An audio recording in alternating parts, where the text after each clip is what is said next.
What's going on, YouTube family? Welcome back to another video. And today we're going to be talking about, is Mexican immigration cracking down on foreigners? Now, I did make a video about this, something similar to this particular topic. I think it was either early last year or late 2022. I believe the title of it's called, Is Mexico City Deporting Foreigners? Something like that. But if you want to go check that out, you can look at my earlier videos. Sorry, I didn't link it here, but you can look at my earlier videos and then you'll see the first video I touched on this. But things have changed a little bit. And I'm also making this video because I had an experience about a week and a half ago when I was traveling in San Luis Potosí. As you see, I visited in my last video, and it wasn't a bad situation at all. It involved Mexican immigration. I'm going to break it down for you so you can understand and give you a little bit of advice on how to handle these situations and what's going on right now at the current moment with the whole immigration process. So let's get to it. So I would say no, it wasn't, yeah, well, I guess you could say last week, but it was about a week and a half ago. I was visiting San Luis Potosí. As you know, you all seen the newest video. If you haven't, check it out.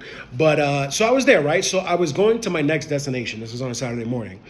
I was going to my next destination that I was going to after San Luis Potosí, and I was at the bus terminal. And I want to say this was probably like 7:45 in the morning, and I'm waiting on my bus that was a little bit after 8. So I'm just standing there, kind of doing my thing, just kind of hanging, waiting until they call us to get on the bus. And then I look over and I see this tall guy.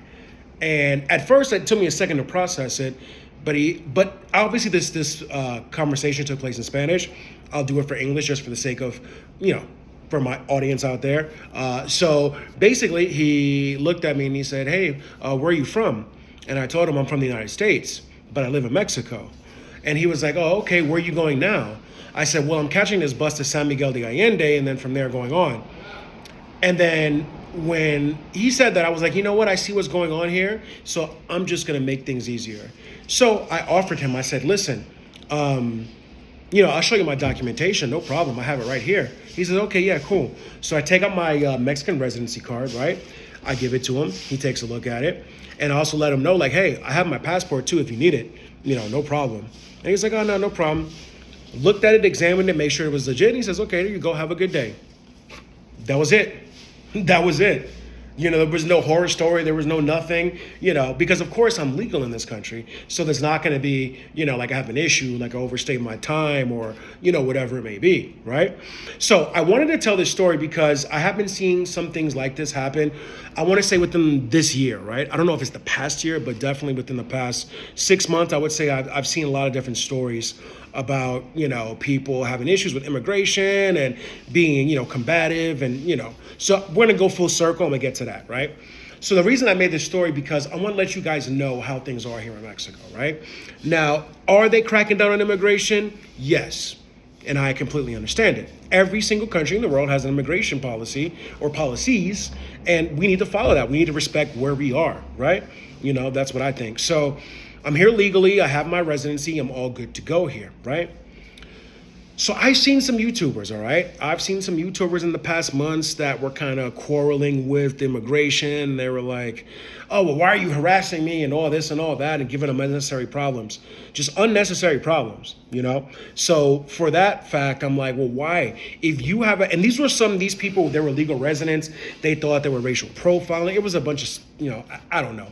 I don't know how to explain it. But, basically people were just frustrated and lashing out. We'll say that, right? They were frustrated, they were lashing out, and they were causing more problems for themselves. So we're going to touch on that because I'm going to explain to you why I handle my situation that I just explained to you the way that I handled it. It's because I already knew what was coming, and I didn't take offense to it. Listen, newsflash, y'all. I'm black. I'm a black person. You know what I mean? I stand out in a country where there's not many black people. Yes, there are native black Mexicans, but they're in certain areas, right? So it's not widespread.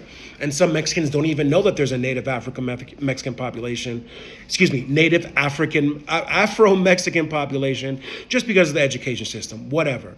But I accept that. I've been to countries where I'm the only person my color for miles. I have no problem with that. So I understand that I stand out.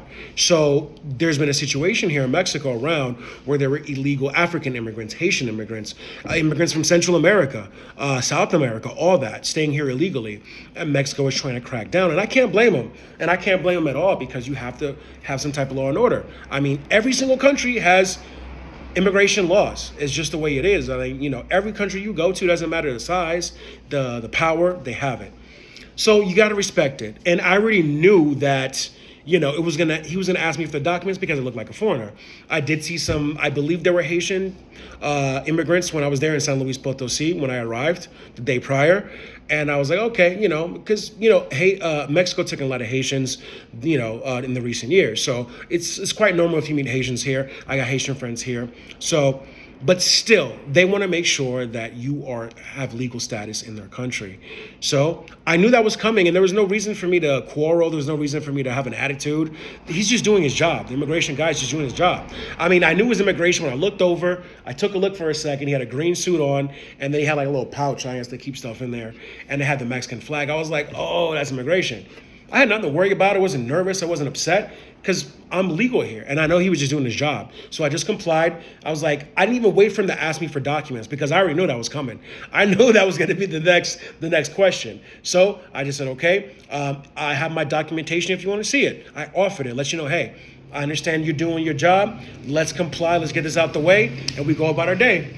And we did. After that, he looked at it. He didn't harass me. He was very polite, the whole interaction. And he was like, yeah, have a good day. Boom, that's it.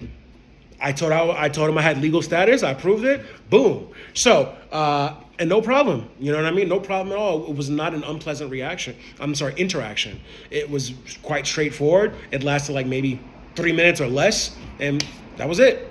Maybe 2 minutes. You know what I mean? It was so fast. When I showed him my documents, I'm just like, hey, you want to see it? Boom. Gave it to me. He's like, all right, cool. Boom. And then went with his partner, and they went walking and doing their thing. And it was that. Nobody's harmed, nobody's hurt, no arguments, no unnecessary, commotion. So that was my recent story, and I want to let you all know this lesson. If you're here in Mexico, right, and let's say, I'm going to give you a couple of different scenarios, or maybe a few different scenarios, right? Let's say you are a legal resident, or let's say you're not a legal resident, right? But you're a tourist, your stamp is valid, you're within your 180 days. And they ask you for documentation, just give it to them. If you're legal, you have your residency or whatever it is, just give it to them. There's no reason to make it escalate to that point where you're like answering a million questions they ask you, and then you have like an attitude because you feel like you're being typecast or stuff like that or whatever it is. Because I'm black, because they would do that for anybody who looks like a foreigner, who stands out, which it could be your Asian people. It can be Middle Eastern people. Well, I don't know, Middle Eastern people could probably blend in pretty well.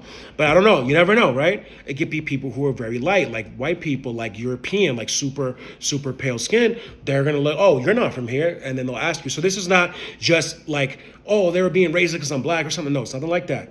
But I look like a foreigner, just like as a super light-skinned person that's like, even lighter than Canelo Alvarez, the famous Mexican boxer. They're going to be like, and the way you dress too. They're going to be like, you look kind of like a gringo.